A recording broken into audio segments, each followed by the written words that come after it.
Sio, saya Ale dan ini Bicara Saham. Kali ini kita akan membahas emiten perdagangan retail, yaitu PT Sumber Alvaria Trijaya atau Alfamart.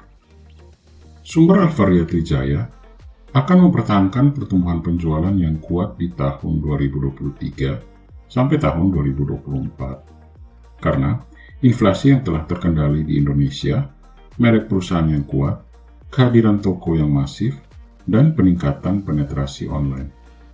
Kampanye pemilihan umum dari November 2023 sampai dengan Februari 2022 juga akan mendukung pertumbuhan dari Alfamart karena belanja konsumen cenderung meningkat selama periode tersebut. Asosiasi Pengusaha Retail Indonesia atau APRindo mengatakan penjualan retail akan naik 3,2% pada semester pertama tahun 2023. Ini lebih lambat dibandingkan dengan pertumbuhan ekonomi negara sebesar 5,2%. Hal ini terjadi karena meskipun inflasi terkendali, peningkatan daya beli dan kepercayaan konsumen diimbangi oleh dampak pandemi COVID-19, menyebabkan konsumen mengalihkan pengeluaran mereka ke industri hiburan seperti konser, film, dan perjalanan setelah pembatasan yang diberlakukan diangkat. Inflasi yang lebih lambat akan mengurangi tekanan pada sektor retail pada semester kedua tahun 2023. Inflasi melambat menjadi 3,5% year-on-year pada Juni 2023 dari 4% pada bulan Mei 2023 menurut Badan Pusat Statistik. Bank Sentral juga melaporkan bahwa indeks kepercayaan konsumen naik menjadi 127 pada kuartal kedua tahun 2023 dari 123 pada kuartal pertama di tahun yang sama. Lalu, bagaimana kondisi fundamental dari Sumber Alvaria Trijaya pada saat ini? Yuk kita review. Tetapi sebelum itu, ayo di like, share, dan subscribe sebagai bentuk apresiasi dan membantu perkembangan dari channel ini. Terima kasih.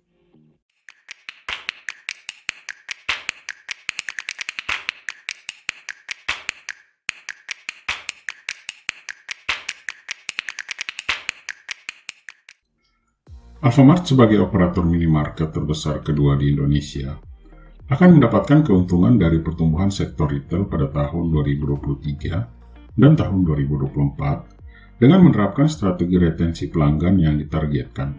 Penjualan Alfamart melampaui penjualan industri karena pendapatan meningkat sebesar 12% year-on-year di semester pertama 2023, didukung oleh penambahan jumlah outlet sebanyak 916 toko. Pendapatan rata-rata per toko yang kuat dan aplikasi penjualan mobile yang aktif juga membantu meningkatkan pangsa pasar menjadi 39,1% pada akhir Juni 2023 dari 36,4% pada tahun 2022. Keunggulan kompetitif dari Alfamart sebagian besar disebabkan oleh kemudahan dalam hal lokasi produk dan layanan yang ditawarkan, seperti layanan pembayaran uang elektronik, transfer dana, dan tiket online.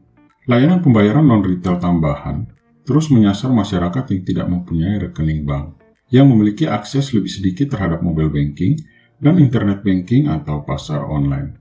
Hal ini berkontribusi pada peningkatan pendapatan lain-lain sebesar 3,3% secara year-on-year menjadi 448 miliar pada akhir Juni 2023. Alfamart juga mengembangkan strategi retensi pelanggan melalui program keanggotaan yang ekstensif, baik online maupun offline. Strategi ini juga mengantisipasi peningkatan penjualan online secara bertahap seiring dengan semakin maraknya belanja e-grocery.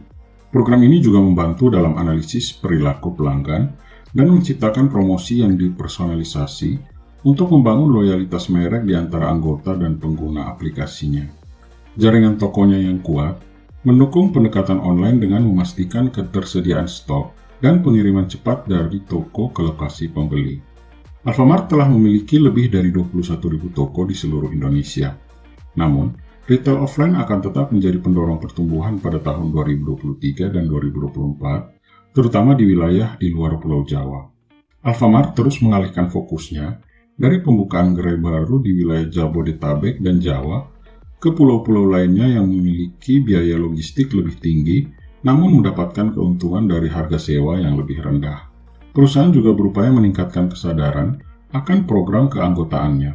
Anggota aplikasi aktifnya meningkat sebesar 33% menjadi 3,7 juta pada akhir Juni 2023 dari 7,3 juta pada akhir Desember 2022. Para anggota menyumbang 57,2% dari total pendapatan pada semester pertama 2023, lebih tinggi 40,7% daripada tahun 2022. Program keanggotaan akan membantu Alfamart mempertahankan pelanggannya karena penjualan online mulai meningkat secara bertahap.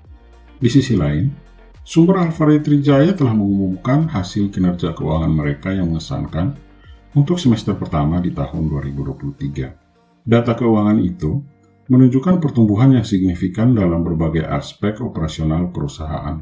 Salah satu pencapaian terbesar yang diungkapkan adalah peningkatan penjualan makanan dari 33 triliun rupiah menjadi 38,4 triliun pada semester pertama tahun ini.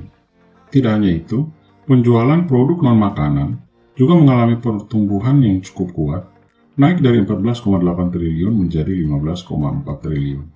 Ini mencerminkan kinerja yang solid dalam menghadapi tantangan pasar yang kompetitif. Pendapatan itu dari Alfamart juga mencapai hasil yang luar biasa, meningkat sebesar 12,4% dari 47,8 triliun menjadi 53,8 triliun pada semester pertama di tahun ini. Peningkatan pendapatan ini sejalan dengan pertumbuhan penjualan yang positif. Laba bruto perusahaan juga mengalami peningkatan yang signifikan, melonjak dari 9,9 triliun rupiah menjadi 11,4 triliun rupiah. Ini mencerminkan efisiensi dalam pengendalian biaya dan manajemen operasional yang baik. Selain itu, laba usaha dari sumber Alfamart Trijaya juga naik pesat dari 1,6 triliun rupiah menjadi 2,1 triliun rupiah. Sementara itu, laba di tahun berjalan yang dapat diatribusikan kepada entitas induk meningkat dari 1,2 triliun menjadi 1,6 triliun rupiah di semester pertama 2023. Alfamart juga mencatatkan pertumbuhan dalam hal aset dan ekuitas. Nilai aset meningkat sebesar 2,2 triliun rupiah dengan mencapai total 33 triliun rupiah pada bulan Juni 2023, dibandingkan dengan 30,7 triliun pada bulan Desember 2022. Sementara itu, ekuitas juga mengalami peningkatan yang signifikan dari 11,4 triliun pada bulan Desember 2022 menjadi 12,2 triliun pada bulan Juni 2023. Namun, satu hal yang perlu dicermati adalah meningkatnya liabilitas dari 19,2 triliun pada bulan Desember 2022 menjadi 20,8 triliun pada Juni 2023. Ini mengakibatkan rasio utang terhadap ekuitas atau debt to equity ratio perlu diperhatikan oleh manajemen untuk menjaga stabilitas keuangan karena telah mencapai 176,4%. Meskipun ada penurunan nilai arus kas sebesar 854 miliar pada akhir Juni 2023 yang disebabkan oleh penggunaan kas yang signifikan untuk investasi sebesar 2,2 triliun rupiah, namun penting dicatat bahwa arus kas dari aktivitas operasional mencapai 2,4 triliun pada semester pertama 2023. Ini menunjukkan bahwa perusahaan tetap mampu menghasilkan arus kas positif dari bisnis utama mereka. Secara keseluruhan, kinerja keuangan dari Alfamart di semester pertama tahun 2023 menunjukkan pertumbuhan yang kuat dalam penjualan, laba, aset, dan ekuitas. Meskipun ada beberapa tantangan yang perlu diatasi, perusahaan ini tetap berada dalam posisi yang kuat untuk melanjutkan pertumbuhan dan kesuksesannya di pasar retail yang tetap kompetitif. Selain itu, jika kita memperhatikan pergerakan harga saham dari Alfamart di tahun 2023 ini dengan menggunakan indikator moving average cross, maka tren terakhirnya adalah downtrend atau harga sedang mengalami penurunan. Akhirnya, bagaimana pendapat CEO semua mengenai emiten sumber Alfamart Trijaya? Tulis di kolom komentar. Stay smart, dan kita bertemu kembali di Bicara Saham selanjutnya.